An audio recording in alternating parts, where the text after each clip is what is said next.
Craignez Dieu et donnez-lui gloire, car l'heure du jugement est venue. L'heure est venue d'adorer celui qui a fait le ciel, la terre et la mer et les sources d'eau. La Bible nous recommande de garder ses commandements et de suivre l'agneau partout où il va. Ainsi, le petit troupeau est un ministère qui souhaite, à travers l'étude de la parole de Dieu, faire connaître la lumière du monde, Jésus-Christ le juste.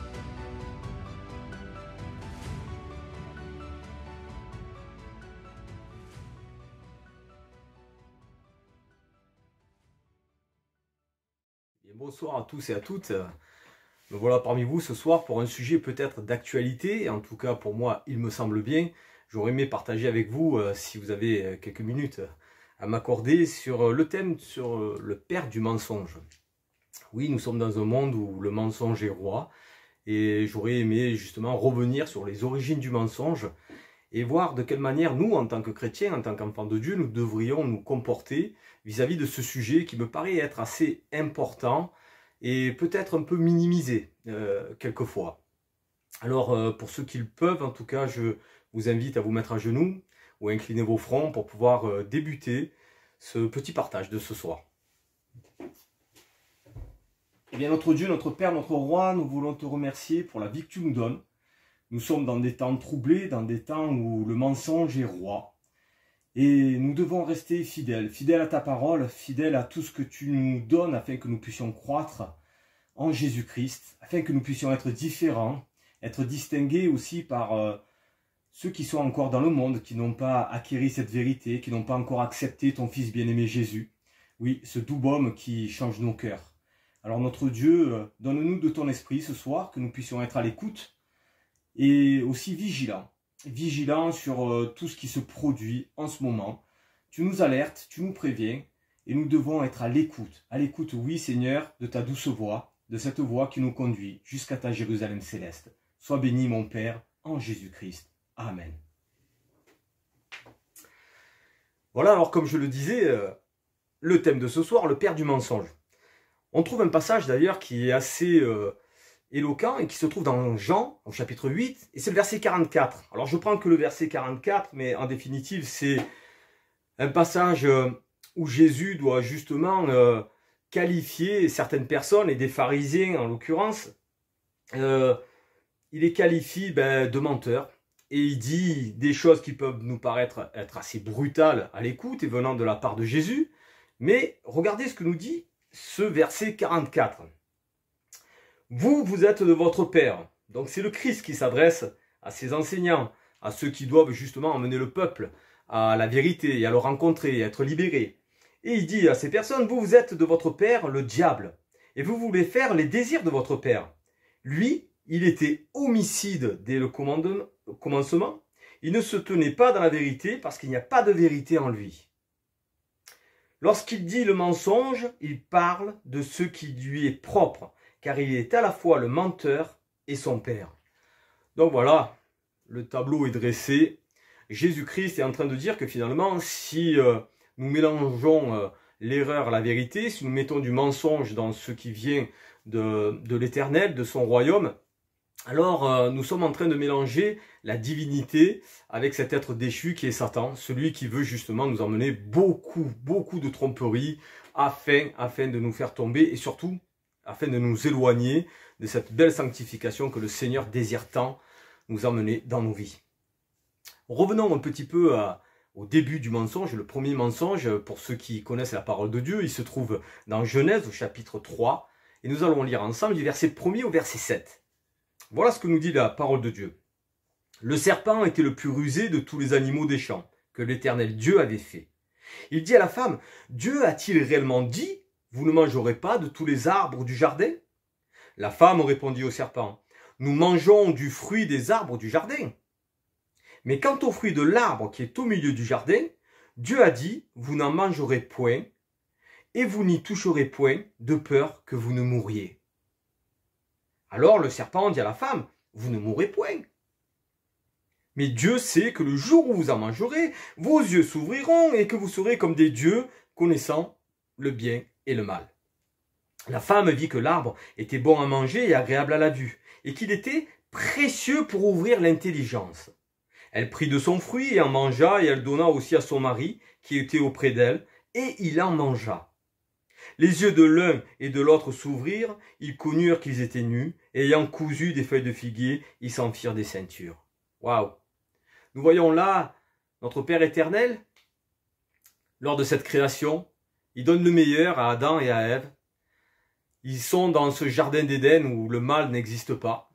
Et malheureusement, on voit que déjà, ils sont oublieux des paroles que Dieu leur avait adressées. Si vous mangez, vous mourrez. Satan vient avec une parole totalement contraire. Non, non, non. C'est pas ce que Dieu a dit. Mais si vous en mangez, vous aurez la connaissance du bien et du mal. La suite, nous la connaissons. Nous la connaissons aujourd'hui. Personne ne vit éternellement sur cette terre. Et ni Adam et Ève n'ont pu vivre l'éternité tant désirée par Dieu sur cette terre. Pourquoi? À cause de la désobéissance. Et le premier mensonge continue. Donc depuis cette création, il y a plus de 6000 ans, jusqu'à ce jour, le mensonge perdure. Il perdure dans toutes les strates de la société, aussi bien dans l'église qu'en dehors de l'église. Et nous allons essayer de comprendre justement quel esprit anime cela et pourquoi nous sommes encore dans ces dérives mensongères. Nous pouvons lire dans le principe de foi chrétienne, au chapitre 67 et au premier paragraphe, cette référence. Ève crut sincèrement aux paroles de Lucifer. Vous voyez, il y a une sincérité. C'est ce qui l'a perdu. Elle tomba pour avoir manqué de confiance à la parole de Dieu. Waouh! Donc on croit sincèrement à une autre parole qui ne vient pas de Dieu. On est dans une sincérité, mais par contre, il y a justement ce 2 poids 2 mesures. Elle a manqué de confiance dans la parole de Dieu. En tant que chrétien, je me pose cette question. Est-ce que j'ai réellement confiance dans ce que la Bible enseigne aujourd'hui pour moi? C'est une question qui m'est personnelle. En tout cas, au jour du jugement, les hommes ne seront pas condamnés pour avoir consciencieusement cru au mensonge, mais pour avoir douté de la vérité ou négligé de la connaître. Il faut mettre tout son cœur à la recherche de la vérité. Vous voyez, c'est une dynamique. Hein. Tout son cœur, il n'y a pas une partie du cœur ou une partie de l'esprit. Non, c'est la totalité. Dieu nous veut tout entier parce qu'il a donné son Fils en entier pour chacun d'entre nous. Les exemples donnés dans la parole de Dieu ont pour but de nous avertir. Oui, c'est un avertissement, comme un père bien-aimant avertit ses enfants du danger à venir et de ce que justement ce danger peut emmener dans nos vies. Alors Dieu nous prévient et ne nous laisse pas dans l'ignorance. De nous instruire et de nous préserver de quoi? De la séduction. Une fois de plus, ce mot séduction est souvent utilisé. C'est pas quelque chose de grossier, je l'ai déjà dit, mais Satan utilise toujours ce qui nous plaît le plus finalement. Alors chacun d'entre nous, nous allons être peut-être, nous allons avoir des propositions différentes concernant nos affections charnelles. Satan nous connaissant très bien, il ne fera pas chuter une personne sur la violence alors il n'est pas violent, ou une personne sur le crime alors qu'il aime les gens, et ainsi de suite, et on en passe. Non, non, il arrive à nous cerner et nous emmène justement ce que notre chair affectionne le plus. Alors soyons vigilants, restons à cette écoute-là. Et nous voyons, dans la continuité de ce texte, les négliger, c'est marcher à sa perte. Ah! Donc pour nous préserver de cette séduction, Dieu met tout en place. Et si nous rejetons ce que Dieu a mis en place, alors nous marchons à notre perte. Soyons certains que tout ce qui contredit cette parole procède de Satan. Ces sophismes ont beau affirmer le contraire, il est toujours fatal de désobéir à Dieu. Oui, malheureusement, il est fatal de désobéir à Dieu. C'est ce qui s'est produit dans le jardin. Et nous le voyons encore une fois de plus, eh bien que la séduction continue à son échelle. Et je crois que l'échelle est en train vraiment de croître, vu tout ce que nous pouvons entendre aujourd'hui dans les médias. Il y a une histoire qui est relatée dans le livre des Actes, au chapitre 4, au verset 32, jusqu'au chapitre 5, verset 11. J'aimerais que nous puissions la partager ensemble parce que il est important de voir que Dieu demande certaines choses, il ne nous oblige jamais, et c'est à nous de choisir ce que nous voulons vivre ou pas. Et le Seigneur nous laisse libres dans cette dynamique. Mais en tout cas, ce texte peut paraître être assez interpellant, peut-être combattu par certains, mais en tout cas, il est là, il est présent et fait partie des vérités que je veux partager avec vous ce soir. Nous lisons, au verset 32 du chapitre 4 du livre des Actes, « La multitude de ceux qui avaient cru n'était qu'un cœur et qu'une âme. Nul ne disait que ses biens lui appartinssent en propre, mais tout était commun entre eux. » Donc vous voyez, il y a une multitude, c'est une bonne nouvelle, il y a une multitude de personnes qui avaient accepté cette vérité. Ils étaient d'un même cœur et d'une même âme, donc d'une seule pensée. Il n'y avait pas de voix différentes, de pensées différentes, de combats spirituels. Non, ils étaient tous dans la même dynamique, bien enseignés par l'Esprit de Dieu. Les apôtres rendaient avec beaucoup de force témoignage de la résurrection du Seigneur Jésus. Et une grande grâce reposait sur eux tous. Car il n'y avait parmi eux aucun indigent. Tous ceux qui possédaient des champs ou des maisons les vendaient, apportaient le prix de ceux qu'ils avaient vendus. Et le déposaient où? Aux pieds des apôtres. Et l'on faisait des distributions à chacun selon qu'il en avait besoin. Joseph, surnommé par les apôtres Barnabas, ce qui signifie fils d'exhortation, lévite originaire de Chypre, vendit un champ qu'il possédait, apporta l'argent et le déposa aux pieds des apôtres. Mais un homme nommé Ananias, avec Saphira, sa femme, vendit une propriété et retint une partie du prix. Sa femme le sachant, puis il apporta le reste et le déposa aux pieds des apôtres. Vous voyez bien, le texte nous dit bien que son épouse était au courant de ce que venait de faire justement Ananias, c'est-à-dire qu'il a vendu le bien de sa propriété, ce bien-là, et au lieu de l'amener aux pieds des apôtres dans sa totalité, non, il en détourne une partie. Et sa femme est au courant, donc rien n'est caché dans le couple. C'est important. Pierre lui dit, Ananias, pourquoi Satan a-t-il rempli ton cœur, au point que tu mentes au Saint-Esprit et que tu aies retenu une partie du prix du champ? S'il n'eût pas été vendu, ne te restait-il pas? Et après qu'il a été vendu, le prix n'était-il pas à ta disposition? Comment as-tu pu mettre en ton cœur un pareil dessein? Ce n'est pas des hommes que tu as menti, mais à Dieu. Ananias, entendant ces paroles, tomba et expira. Une grande crainte saisit tous les auditeurs. Les jeunes gens s'étant levés, l'enveloppèrent, l'emportèrent et l'ensevelirent. Environ 3 heures plus tard, sa femme entra, sans savoir ce qui était arrivé. Pierre lui adressa la parole. « Dis-moi, est-ce à un tel prix que vous avez vendu le champ? » « Oui, répondit-elle, c'est à ce prix-là. » Alors Pierre lui dit, « Comment vous êtes-vous accordé pour tenter l'Esprit du Seigneur? Voici ceux qui ont enseveli ton mari sont à la porte, et ils t'emporteront. » Au même instant, elle tomba aux pieds de l'apôtre et expira. Les jeunes gens étant entrés, la trouvèrent morte, ils l'emportèrent et l'ensevelirent auprès de son mari. Une grande crainte s'empara de toute l'assemblée et de tous ceux qui apprirent ces choses.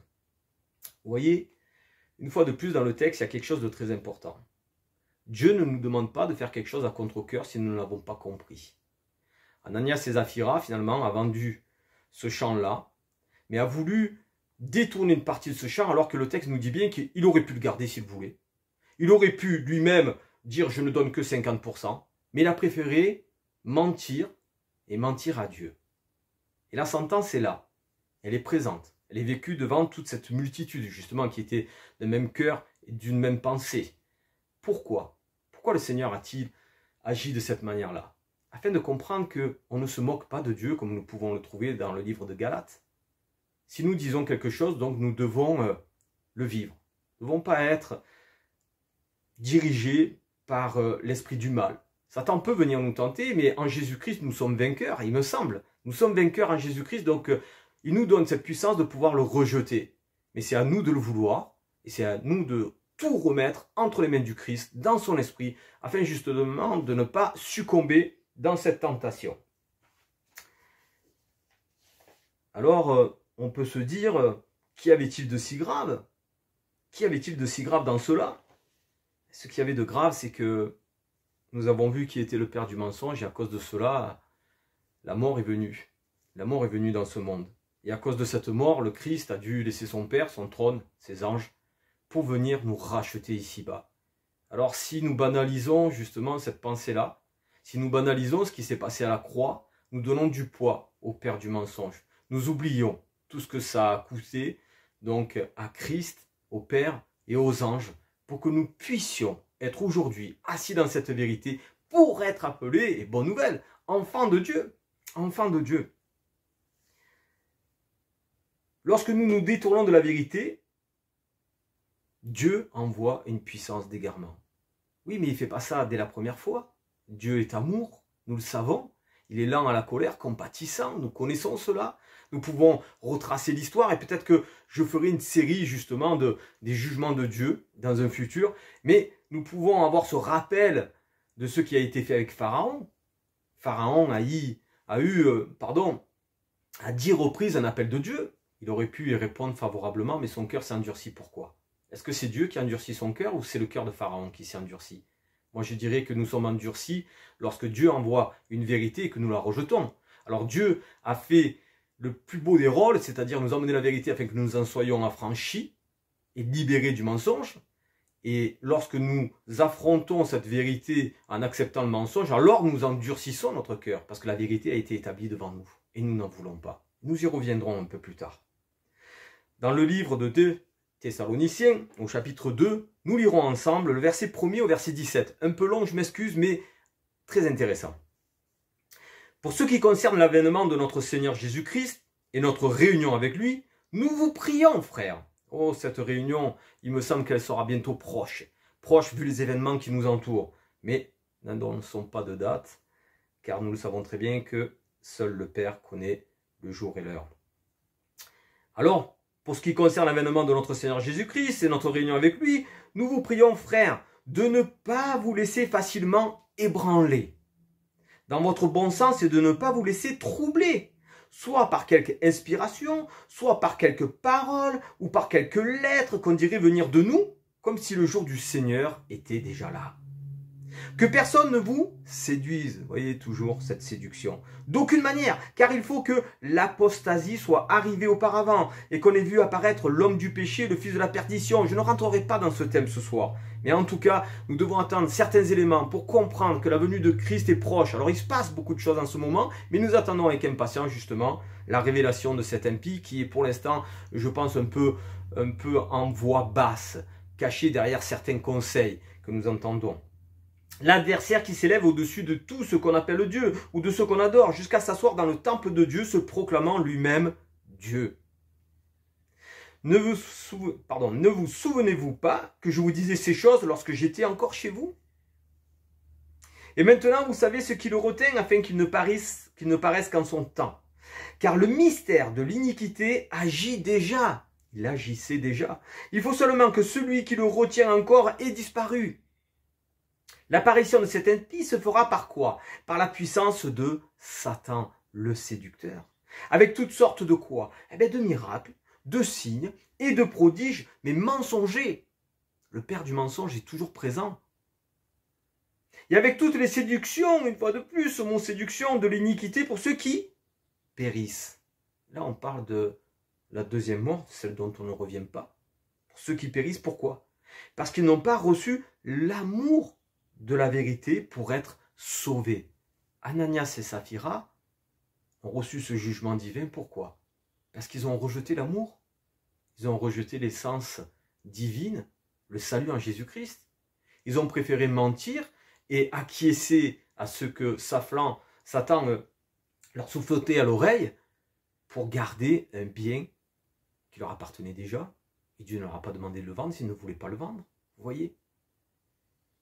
Nous sommes toujours dans cette même pensée parce que Satan ne change pas.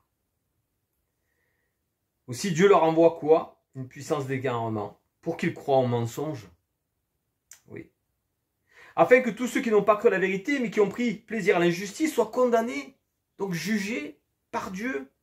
Pour nous, frères bien-aimés du Seigneur, nous devons à votre sujet rendre continuellement grâce à Dieu parce que Dieu vous a choisi dès le commencement pour le salut, par la sanctification de l'esprit et par la foi en la vérité. C'est pourquoi il vous a appelé par notre évangile, pour que vous possédiez la gloire de notre Seigneur Jésus-Christ. Ainsi donc, frères, demeurez comment? Ébranlés? Non, fermes.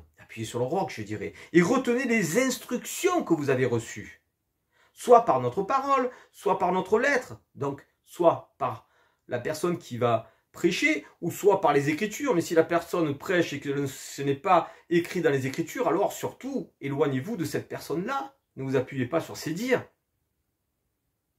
Que notre Seigneur Jésus-Christ lui-même est Dieu notre Père qui nous a aimés et qui nous a donné par sa grâce une consolation éternelle et une bonne espérance. Console vos cœurs et vous affermisse en toutes bonnes œuvres et en toutes bonnes paroles. Vous voyez, la dynamique, c'est lorsque nous entendons quelque chose, de quelle manière nous l'acceptons dans nos vies. Oui, moi je pense qu'il y a un temps justement de réflexion, un temps de recherche personnelle, un temps où nous devons prier, ouvrir la parole, pour voir si ce que nous avons entendu ou peut-être compris dans la parole est avéré au travers d'autres textes de la parole de Dieu. Et on peut avoir cette pensée-là, vous me trouverez si vous me recherchez de tout votre cœur, un texte que nous trouvons dans Jérémie. Eh bien, est-ce que nous le recherchons de tout notre cœur? La vérité est disponible pour ceux qui le veulent.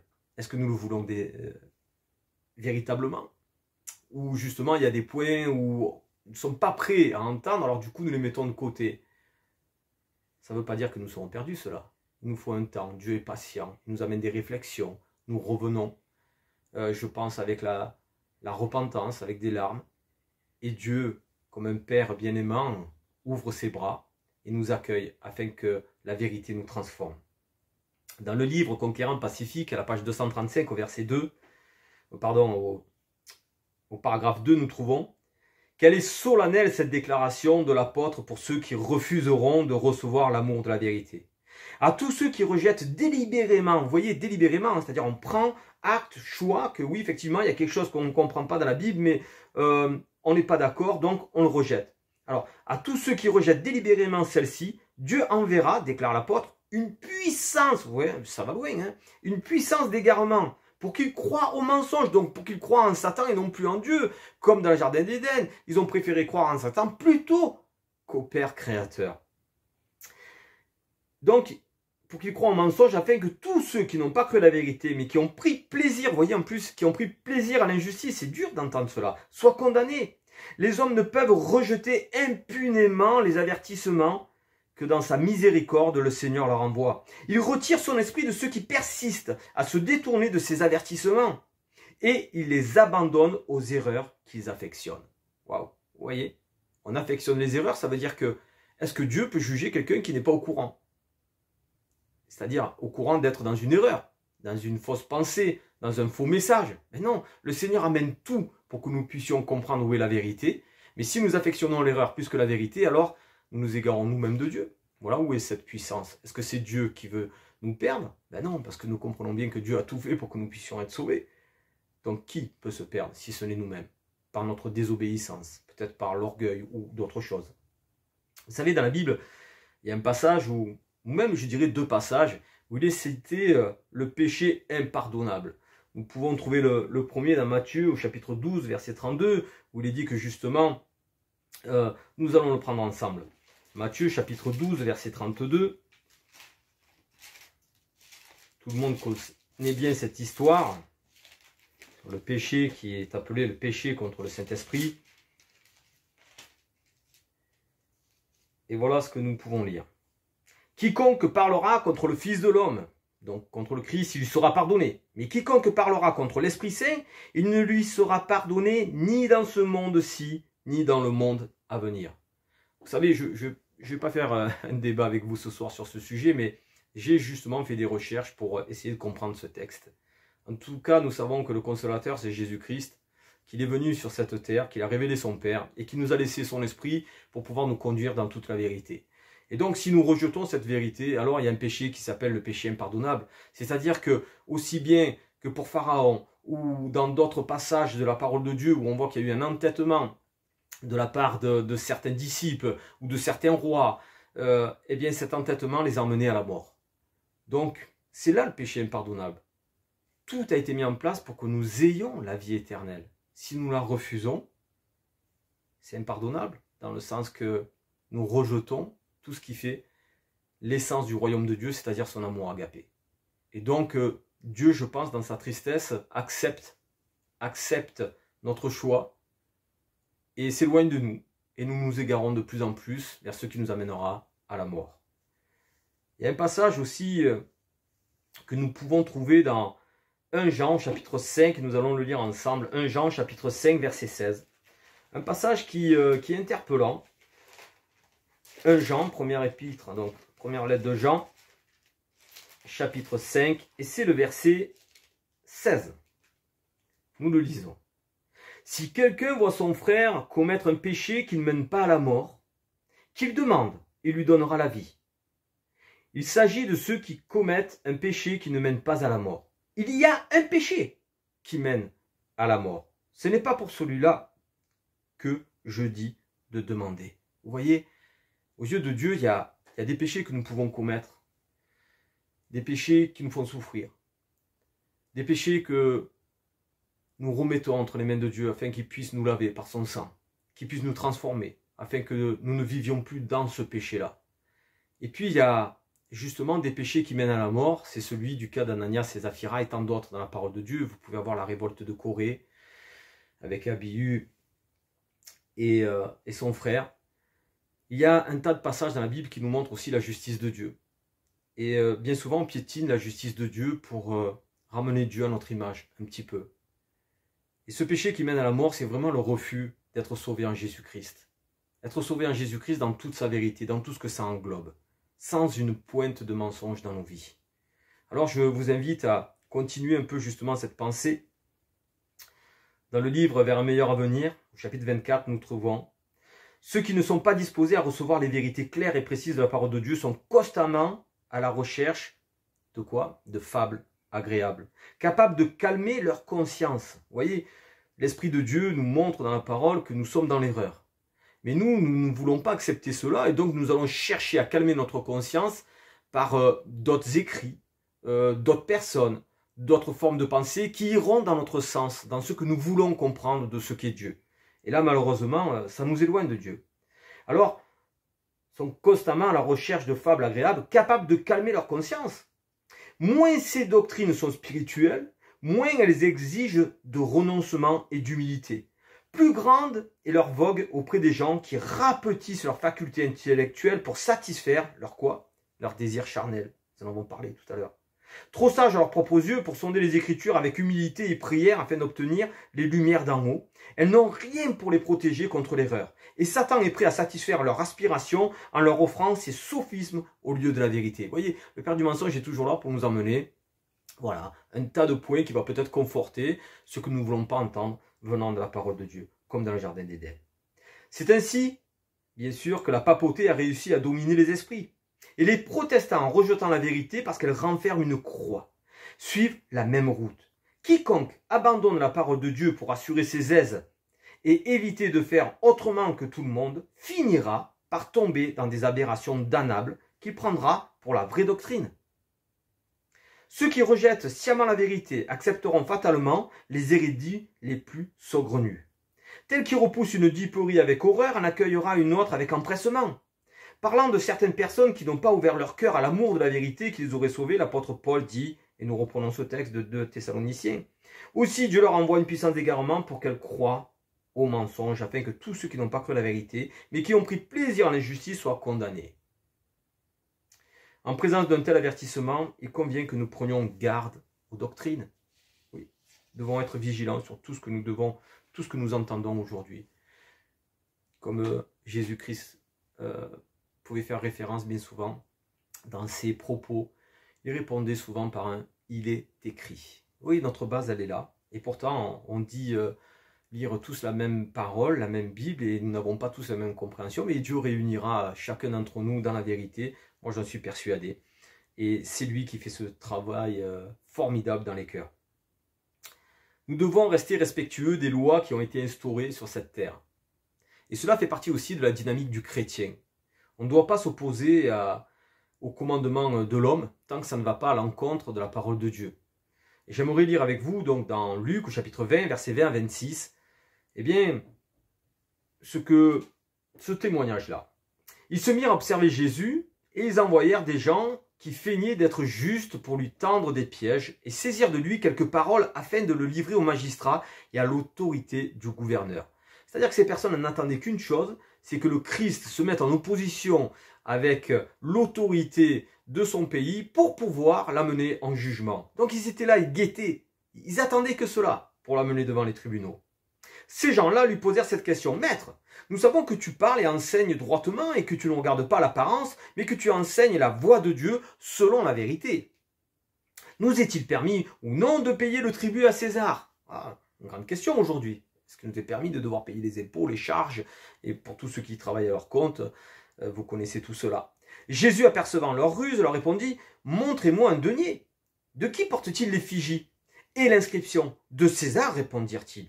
Alors il leur dit « Rendez donc à César ce qui est à César et à Dieu ce qui est à Dieu. » Ils ne purent rien reprendre dans ces paroles devant le peuple, mais étonnés de sa réponse, ils gardèrent le silence.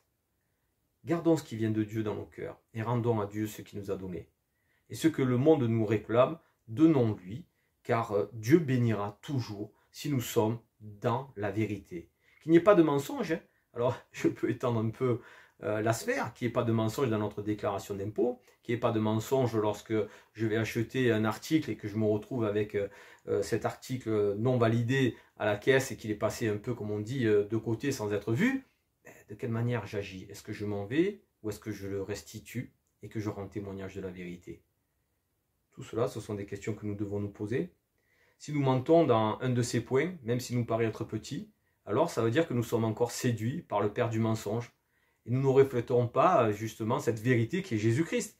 Donc Jésus-Christ ne peut pas demeurer en nous si nous vivons dans le mensonge, parce que ça veut dire que si nous vivons dans le mensonge, c'est Satan qui habite en moi, ou du moins qui me tente. Alors tenter c'est une chose, et commettre le péché c'en est une autre, et vous le savez bien. Alors dans cette pensée-là, nous devons être vigilants. Être soumis aux autorités, aujourd'hui, c'est quelque chose qui est important, parce que Christ a été soumis aux autorités. Dans Romains au chapitre 13, versets 1 à 7, nous lisons « Que toute personne soit soumise aux autorités supérieures, car il n'y a point d'autorité qui ne vienne de Dieu. Et les autorités qui existent ont été instituées, écoutez bien, instituées de Dieu. » Alors, ça peut paraître injuste, tout ce que vous voulez, mais on va venir un peu plus loin. Pourquoi instituées par Dieu? C'est pourquoi celui qui s'oppose à l'autorité résiste à l'ordre que Dieu a établi, et ceux qui résistent attireront une condamnation sur eux-mêmes. Ce n'est pas pour une bonne action, c'est pour une mauvaise que les magistrats sont à redouter. Veux-tu ne pas craindre l'autorité? Fais le bien et tu auras son approbation.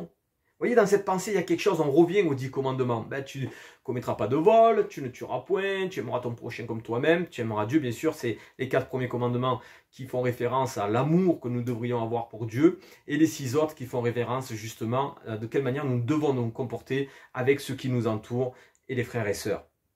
Donc, quand on voit que les lois sont basées justement sur cette loi, nous devons, nous en tant que chrétiens, vivre pleinement cette loi-là. Et donc, nous ne pouvons rendre qu'un bon témoignage en faisant le bien. Si un chrétien est mis à mal par son mauvais comportement et qu'il passe en justice, il y aura un mauvais témoignage. Bon, si ce chrétien est repentant, le Seigneur connaît les cœurs et sonde les reins, c'est pas à moi de porter un jugement là-dessus. Certainement pas à moi. Et en tout cas, vous voyez, nous devons être vigilants sur ce qui se passe. Attention aux combats qu'on peut mener et qui ne sont peut-être pas forcément les bons combats, c'est-à-dire les combats de la foi. Il se produit en ce moment beaucoup de choses médiatiquement. Nous voyons tout ce qui peut se passer autour de la vaccination, du coronavirus, de ce plan mondial qui est en train de se mettre en place. Et nous, en tant que chrétiens, de quelle manière réagissons-nous? Alors là, c'est une question qui est posée, qui reste peut-être personnelle, peut-être un débat collectif.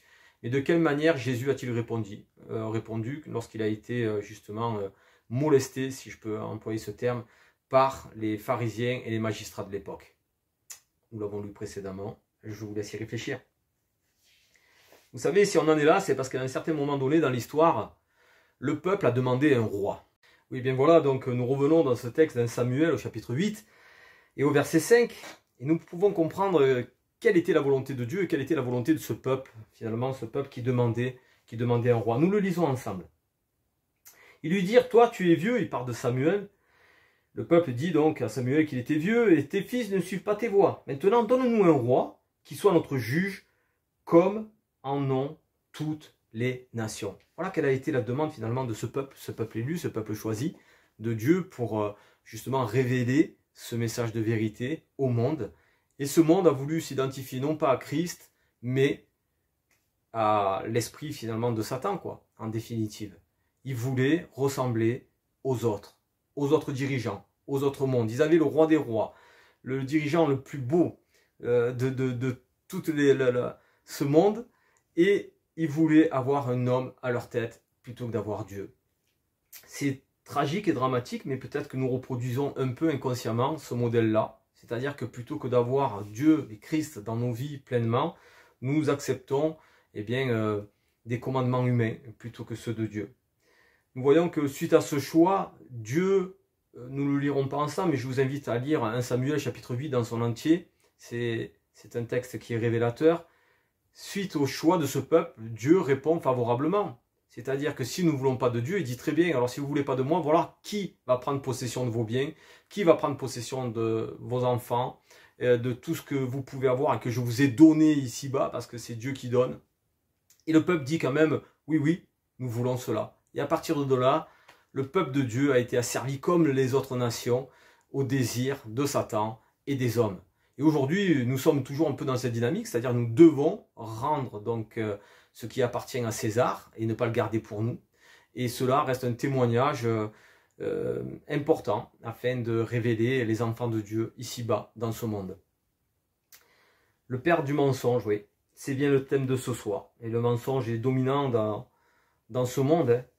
Nous pouvons retrouver dans le livre d'Apocalypse au chapitre 21 et au verset 27. Il n'entrera chez elle, lorsqu'il est dit dans ce contexte-là, on parle de la Nouvelle Jérusalem, il n'entrera chez elle rien de souillé, ni personne qui se livre à quoi? À l'abomination et au mensonge. Il n'entrera que ceux qui sont inscrits dans le livre de vie de l'agneau. Alors on doit se poser une question, si je mens délibérément, est-ce que je peux rentrer dans les plans de Dieu? Ben, a priori non. Dans Apocalypse chapitre 22 verset 14, nous lisons « Heureux ceux qui lavent leurs robes, afin d'avoir droit à l'arbre de vie et d'entrer par les portes dans la ville.